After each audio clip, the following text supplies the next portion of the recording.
Well, g'day Dragons fans, it's January and the Big Bash is in full swing, but I'm already thinking about footy. I'm thinking about the Dragons 2023 season, and today I'm thinking about what our best 17 looks like. This is how I have the Dragons lining up, not necessarily for round 2, but this is what I think our best 17 looks like.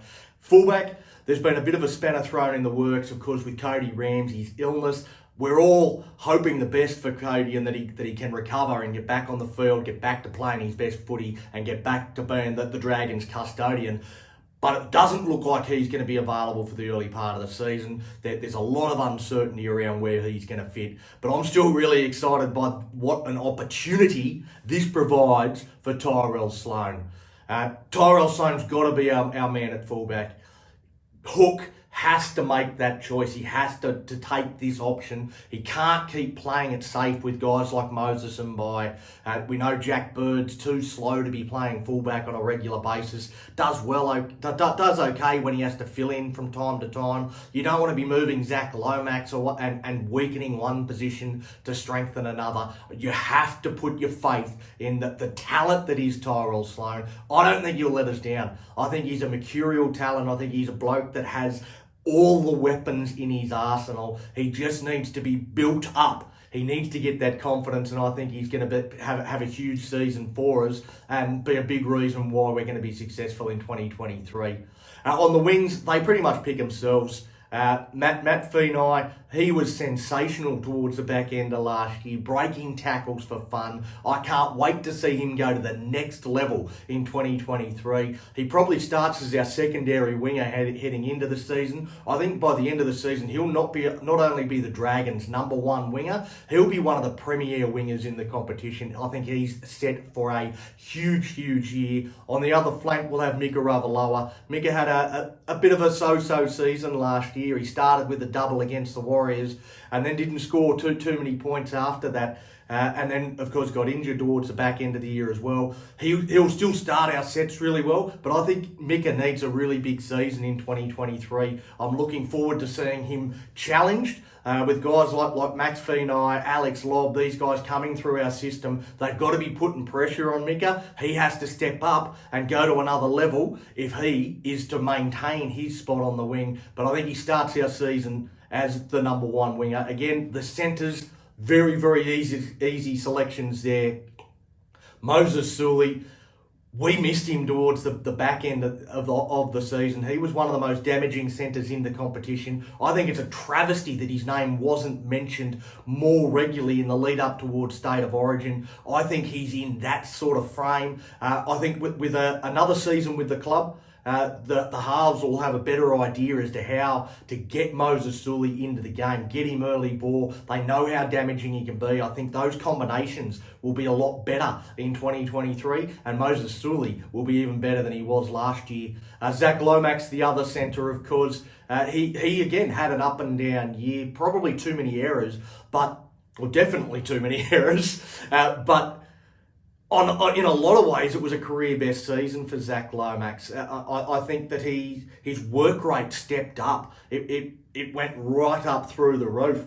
We saw it towards the back end of the year, a couple of games where he was touching the ball on both sides of the field, through the middle of the field. He was getting involved, and when he gets his hands on the ball, you don't know what's going to happen. He can create stuff. He's one of the more creative players in our team. And I think sometimes he takes it a bit too far and tries to create when there's nothing on. He needs to show a little bit more patience, but he is a fantastic talent. Again, I think he's got the ability to be the best centre in the world. That is his ceiling. And I'm hoping in 2023 is the year where he can reach that. A little bit more tumultuous times for the Dragons in terms of our halves. Junior Amone, who I thought had a wonderful 2022. Certainly the back end, he got better and better the longer the season went, and I was really looking forward to seeing him take the field again this year. But of course, in some legal hot water, we don't know exactly how that's going to play out, but I do think that he will be subject to the no-fault stand-down policy and won't be available for us for a considerable period of time. We know how long these legal cases can take, so he's not going to be available for us, I wouldn't think. That means Jaden Sullivan gets his opportunity to come into the starting halves in the 6 jersey alongside Ben Hunt. It's going to be interesting to see the way that dynamic works, because Jaden Sullivan played primarily on the left-hand side of the field, as does Ben Hunt. So they both sort of play half on the same side of the field. I'm going to be interested to see which one switches, whether Hook decides to move Sullivan across to the right, or does he switch Ben Hunt across to the right? I think Ben Hunt moving across to the right and linking with Jaden Sewer could be really, really damaging. I think that's an intriguing prospect. Also linking with Zach Lomax and Mick on that side of the field. So I think that creates a really good combination. I think you want to keep Sullivan as settled as possible. So I think we could see Ben Hunt switch over to the other side of the ruck. Which gives us a different dynamic, and we get to see some different combinations starting to develop there. The reason why I think Sullivan should stay on the left is because of the bloke that I think is going to be the other second rower. I've mentioned Jaden Sewer on the right.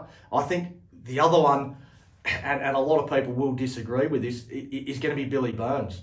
And I think Billy Burns and Jaden Sullivan in that New South Wales Cup competition really did develop a good combination last year. And I'd love to see that step up to the next level and see if they can maintain that dangerous combination that they started to develop down at that level. There's not a lot of options in the second row. In terms of genuine second rowers, there's Billy Burns and there's Tyrell Fuamoano. I know a lot of people that are big fans of Tyrell Fuamoano. I'm not one of them. I think he struggles with lateral movement. I think he gets caught out defensively, and that's what causes him, when he's defending on edge, to hang out an arm and get suspended for 6 to 8 weeks. I think he struggles in that respect. I think his work rate isn't quite good enough. There was nothing that he did in that reserve grade New South Wales Cup competition last year that suggested to me that he deserves to have a spot in the NRL team. Again, I know there's a lot of people that are big fans of Fuamoano, and I do think this is genuinely a coin toss. I'm going with Billy Burns. I think he's younger. He runs good lines as a second rower. He's got good late footwork. He can pop and offload. He can poke his head through the line. I think he does a lot of good things in attack. I'm really concerned about him defensively. He does miss some pretty soft tackles and needs to improve in that area.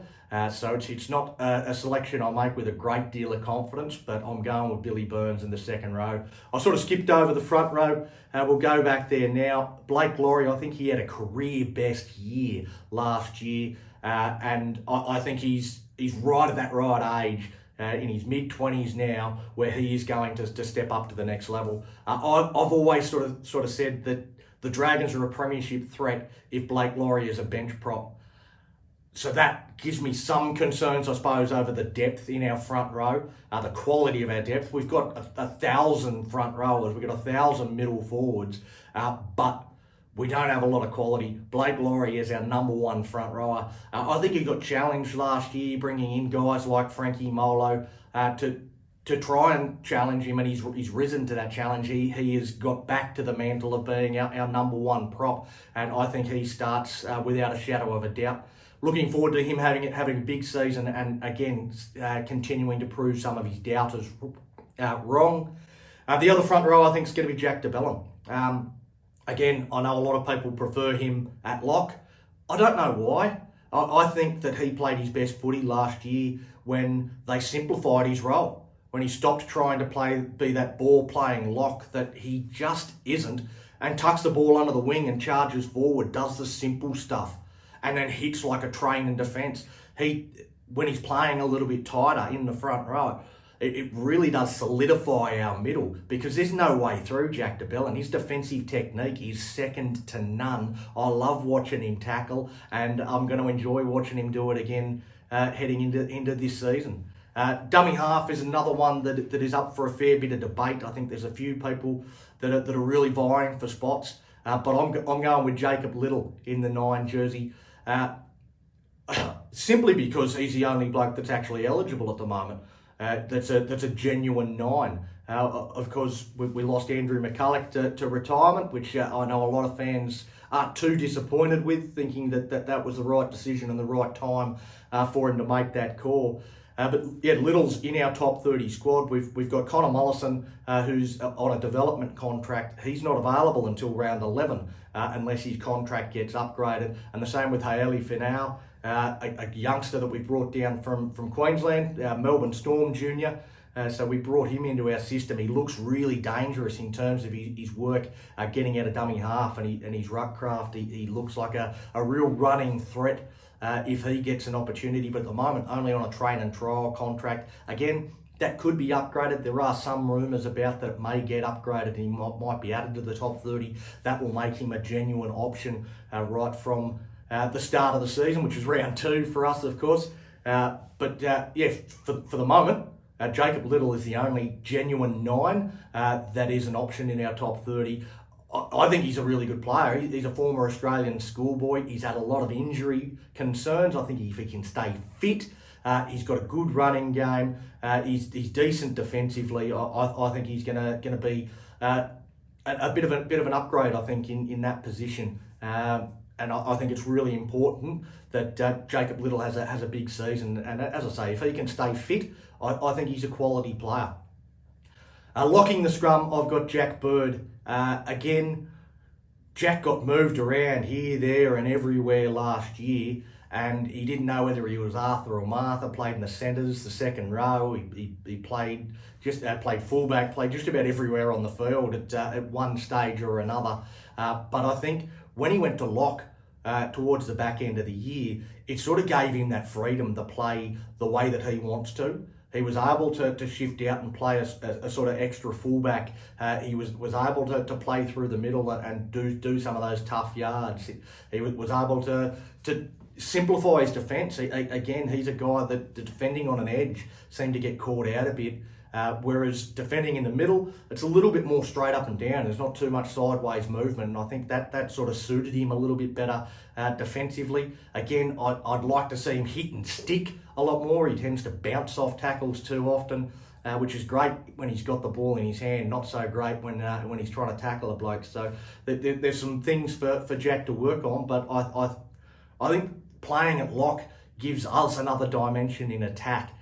Makes us look a lot more dangerous, and Jack seems to enjoy playing with that freedom to bob up and go wherever he wants on the field when we've got the ball in hand. So looking forward to seeing how that develops. Hopefully he can play consistently in that lock forward position and not be moved around too much throughout the course of the season.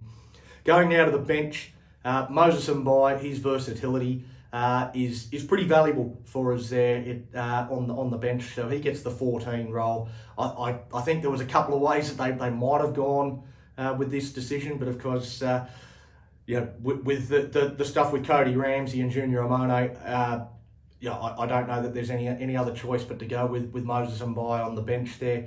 He's a very good, solid player, and he won't let us down. New recruit Zane Musgrove.